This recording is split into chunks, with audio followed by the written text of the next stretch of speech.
What's going on, boys? How you guys doing today? Welcome back to the Steam 2 video. And in today's video, we're going to be taking a look at a new endgame Prismatic Hunter build that's going to be fantastic for the GMs. With this build, we're going to have tons of survivability with damage resistance, invisibility, as well as having tons of debuffs like Jolt and also Weaken. Weaken is going to be the main one. We're essentially going to be turning ourselves into a walking smoke bomb. And I'll explain a little bit more of that on what that means once we actually get to the exotic armor that we're using. Because today we're actually using something that a lot of you guys probably never thought of, and it's actually really good this season with this certain build. But if you guys can actually see what the exotic armor is actually from the thumbnail, then comment that down below. So this build is going to be fantastic in any sort of endgame content, and it's helped me so much during this week's Grandmaster, basically just carrying any blueberries that I run into. But hopefully you guys enjoyed today's video, and if you do, remember to leave a like and subscribe to the channel in case you guys haven't already. As well as follow me on Twitch. I stream GMs, I stream trials, so if you guys need some help with either of those, just come check out the Twitch. And now let's get into it, and first we gotta start with the exotics, since this build wouldn't be possible without the exotics we're using. For the exotic armor on this build, we're gonna be using the Wisdom Vest, and hear me out for a second. I know you guys are thinking of clicking off the video. Hear me out. We're actually not using this on the Spectral Blades. We're actually not even using Spectral Blades, because there's no Spectral Blades in Prismatic. I actually did try at first, but it actually ended up not working that well. Prismatic, I think, is just better with this exotic and what we're trying to do. But we're using the Wisdom Vest because of its new secondary effect that was added not that long ago. Meaning that every time that you exit invisibility, when near a target, it creates a cloud of weakening smoke around you. And this is what makes us a walking smoke grenade essentially. Every time we get our invisibility, is that we just throw a smoke at our feet and weaken everything in the area. And this change right here is really why I wanted to try out this build, and why it does require us to be very close to enemies. We basically have to un-invis right next to enemies. That's going to be very easy thanks to our exotic weapon. The exotic weapon this time around is going to be the Excalibur. Yes, a glaive. What else to be close to the enemy than a glaive? It just makes perfect sense, and with some of the glaive mods this season making the glaives just better, it's just a no-brainer. I think the best one is just gotta be the Excalibur. It gives us tons of extra survivability thanks to the constant overshields that we get from it. We got all those buffs we got this season, just essentially making the Excalibur itself better, as well as some of the other glaive changes we also got this season. This thing is crazy for any like endgame content. Even if you're not into glaives, it's very easy to make the Excalibur one of the best weapons to take into the GMs. Now, I also tried this with the Titan Glaive, and where it was okay, I think I ended up liking the Excalibur a lot more, and just that constant overshield made it feel really nice. So this is gonna be our close range weapon. We gain invisibility, walk into the middle of a group of enemies. The weaken cloud pops as soon as we leave invisibility, and just weakens everything around us, and as we're killing things, we're constantly just going invisible again, meaning that we do more clouds, because we do a cloud every time we come out of invisibility. And every time that we kill a weakened enemy or something that's affected by a debuff, then we go invisible again, thanks to Style Executioner. So this is just like the perfect loop to essentially just constantly go from invisibility to invisibility. We're just constantly going to be invisible, and when we're not, is because we're beating something up that's weakened, and then that's going to give us invisibility back again. It's crazy the amount of time you're going to spend in invisibility, thanks to that weakening cloud you always make. And also a lot of enemies, whenever you weaken them, they don't attack you. They just kind of stand there, so it makes beating up with the glaive even better. And since the glaive is also unstoppable this season, you can actually do this to champions as well. And the glaives do a surprising amount of damage to the champions. That 3-hit combo that now you can do with the glaives to do double damage definitely hurts the champions. And usually you can get the champion down in like 2 stuns. The first stun you get it pretty low, and then in the second one you're pretty much guaranteed to kill them. And that's even going to be safe. But even if you're new to glaives, I think this build is still going to be pretty good, since you're going to have a bunch of other things also helping you with your survivability. And for the other weapons that you want to pair this up with, you essentially just want to match them to the champions. I was actually running double special in this GM, just because with the glaive, every time that you get some melee kills, you actually get ammo back thanks to a mod in the artifact. But if you don't want to run double special, you can just run a regular sidearm for the barriers, as well as whatever you want on the heavy slot. I had a fusion rifle, since it's pretty good against the unstoppables, but most of the time I just ended up using the glaive anyways. So just kind of match your weapons to the other champions for whatever GM you're doing.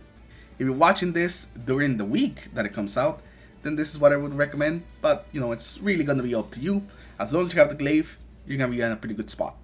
Now for the subclass, we of course are going to be on the Prismatic Hunter, and for the super, I recommend either Shadow Shot, Silk Strike, or Silence's Quo. They're both going to work really well, and they all can work really well in GMs.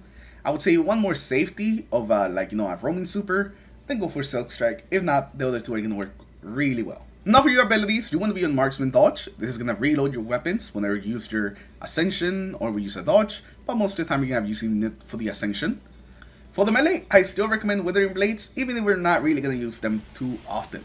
They're essentially is going to be our emergency thing to like freeze targets, but since we're going to have the glaive out a lot of time, we cannot actually use our melee with the glaive out, so it's not something we're going to be using too often. But still, you want to switch over to another weapon, throw some Withering Blades, slow freeze targets, especially at things like champions or bigger enemies. This is something that can help you. And for the grenade, I recommend Magnetic Grenade. It's a void grenade, so it's going to be able to weaken targets, and it just adds a little more weaken to our build. And now for the aspects, we're going to have the combo Style Executioner plus Ascension. The whole build just doesn't work without Style Executioner. We just cannot do what we're trying to do if we don't have the invisibility, so we need this. And we're essentially just going to be trying to go invisible as much as we can, and then uninvis next targets, so then we can secure our next invisibility. And we're going to have Ascension here to get a bit more survivability, as well as giving us another way of becoming invisible.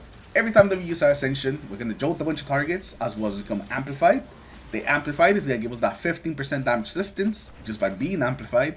And then any targets that we kill that are jolted are also going to trigger our invisibility. This is basically how we're going to be starting our invisibility chain a lot of time. We jolt some targets, go invisible, and then we can get going with our glaive weakening thing that we're doing. And it's all thanks to being able to go invisible that first time because of Ascension. Now Ascension is not going to be the only thing that's going to let us do that, but it's going to be the most consistent thing. Now for the fragments, you want to have faster protection. Since we're always going to be in the middle of enemies with our glaive, this is always going to give us a bit of extra damage resistance. And whenever we pop our Transcendence, which is something that we're going to be doing quite often, we're going to get even more damage resistance, giving us even more survivability. We're also going to have the faster dominance, so our grenade can weaken targets, and if we kill some targets with the grenade, that's also going to give us another way of going invisible, also starting the chain. Next, we're going to have the faster blessing, and this is going to give us health regen whenever we get a melee kill. And this does apply to the glaive, and while I'm usually not the biggest fan of like health regen in PvE, because most of the time you just get shot as soon as it starts, but it actually does work with this build because of all the overshields as well as the glaive shield. If we're blocking with the glaive, our health regen is still going to be regenning because it doesn't count as us taking any damage. And also if we have an overshield and we happen to take some damage, it also won't stop our health regen since our health is not being damaged. So we're going to be able to actually use this a lot more than we usually would, just because of all the tankiness we have thanks to the glaive. We're also going to have the Facet of Hope. This is just so we can spam our Ascension a lot more. Every time we have a buff like Amplified, we're going to be able to regen our class ability faster, meaning that we can amplify ourselves again. This basically just leads to a feedback loop of being able to essentially be constantly amplified.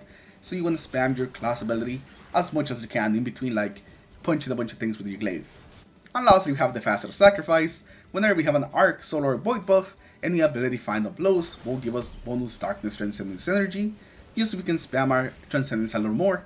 Like I said before, whenever you get it, you pretty much just want to pop it just for the extra survivability, as well as being able to throw that Transcendence grenade, so you can constantly use Scourge and freeze targets. Now for the artifact, you want to have Unstoppable Glaive, and also whatever else you have in your subclass. From this slot, Volatile Marksman is actually going to be pretty good, and you're going to be getting volatile rounds in the glaive a lot more than you would expect. So make sure that you use your shots on the glaive, not only to keep your shield up, but also just because I can actually do some pretty good damage. And if you're dealing with an enemy that you may not want to glaive, like a big Hive Knight with a shotgun, just shoot them a bunch of times, and then melee them, since the shots will kind of like, not disorient them, but they kind of stagger them. Hold the Line's gonna give us some more survivability. Every time that we're surrounded with a glaive, which again, it's gonna be most of the time, any kills that we get with the glaive will instantly heal us. So this just adds a bit more heals into our rotation, so we can stay secure and alive. And then Dielectric again is gonna give us more heals, because every time that we kill arc debuff targets, in our case they're gonna be when they're jolted, we're gonna be getting bolt charge, as well as if you buff this thing, you're gonna get Orso power and more health. So whenever we're just getting kills, we're just going to be getting tons of health if we kill things that are jolted, or if things are just around us with a glaive. On the next slot, we have our most important perk for this build, and it's no veil, and it's actually the reason why you can actually do those special with the glaive builds this season. Rapid glaive final blows grant you special ammo, and this is just special ammo out of thin air, just for getting kills with your glaive melees. And special ammo glaives get even more ammo from this mod, and whenever you block damage with your glaive shield, it will increase your melee damage. So this is what leads us to be able to basically have healthy champions very easily. You just gotta make sure that you just constantly block with the glaive, so you can constantly proc this perk. And flashover is gonna add a little bit extra damage to our bow charge. Now for the final slot, I just went with particle deconstruction and defibrillating blast, but if you don't have like a fusion rifle, you could instead go with bud floods, so you can make some big weakening explosions, also with your weapon. But for sure you want to have defibrillating blast, so you get that bow charge whenever you stun targets, as well as get healed, and jolt everything else around. This is just like a fantastic mod this season. You do not want to go into any GMs without some defibrillating blast. Lastly for the mods, you're going to have special ammo finder, special ammo scout, and also harmonic siphon, so we can make some orbs whenever we do shots with our glaive, and just so we can always be topped off on special ammo.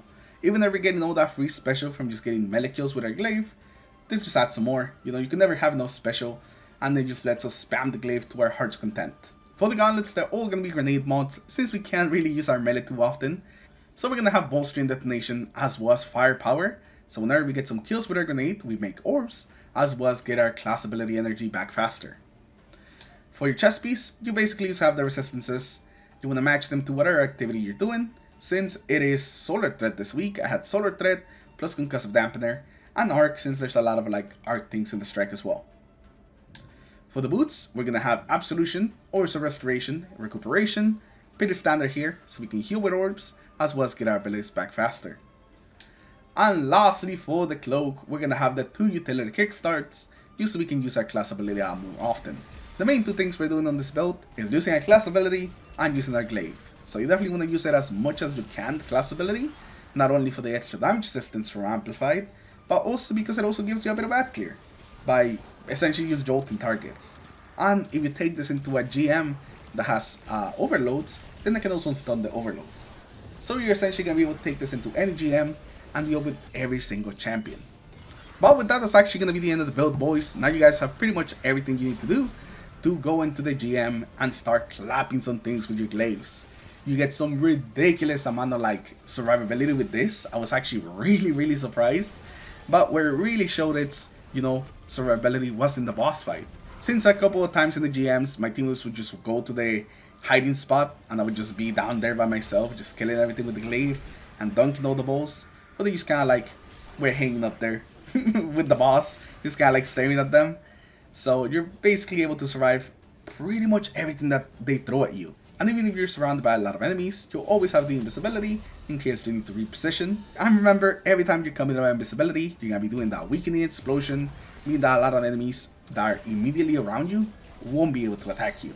It is fantastic, and the synergy of this exotic piece of armor plus the glaive is out of this world. I hope that a lot of people give this a try, because it's just something I didn't expect. I didn't expect it to be this good, but I hope the word starts spreading around. And like always, there's gonna be a demo link in the description and also in the comments below, in case you guys want to give this build a try. Hopefully you guys enjoy it, hopefully you guys like it, and even if you're not someone that likes using glaives, I still recommend that you give it a try. You might actually fall in love with this build, and just this very aggressive playstyle that makes you essentially into a tank. But once again, thank you for stopping by, thank you for watching, hopefully you enjoyed the build, and I'll see you guys in the next one. Peace.